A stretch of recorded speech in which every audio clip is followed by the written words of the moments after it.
تو لوگو اللہ کے لیے غلط مثالیں نہ بناؤ، بے شک اللہ جانتا ہے اور تم نہیں جانتے۔ اللہ ایک اور مثال بیان فرماتا ہے کہ ایک غلام ہے جو بالکل دوسرے کے اختیار میں ہے اور کسی چیز پر قدرت نہیں رکھتا، اور ایک ایسا شخص ہے جس کو ہم نے اپنے ہاں سے بہت سا مال طیب عطا فرمایا ہے اور وہ اس میں سے رات دن پوشیدہ اور ظاہر خرچ کرتا رہتا ہے۔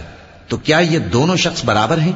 ہرگز نہیں، الحمدللہ، لیکن ان میں سے اکثر لوگ نہیں سمجھ رکھتے۔ اور اللہ ایک اور مثال بیان فرماتا ہے کہ دو آدمی ہیں، ایک ان میں سے گونگا اور کسی کا غلام ہے بے اختیار و ناتواں کہ کسی چیز پر قدرت نہیں رکھتا اور اپنے مالک کو دوبھر ہو رہا ہے، وہ جہاں اسے بھیجتا ہے کبھی اچھی خبر نہیں لاتا۔ کیا ایسا گونگا بہرا اور وہ شخص جو سنتا بولتا اور لوگوں کو انصاف کرنے کا حکم دیتا ہے اور خود سیدھے رستے پر چل رہا ہے، دونوں برابر ہو سکتے ہیں؟ اور آسمانوں اور زمین کا بھید اللہ ہی کے پاس ہے، اور اللہ کے نزدیک قیامت کا آنا یوں ہے جیسے آنکھ کا جھپکنا، بلکہ اس سے بھی جلتر۔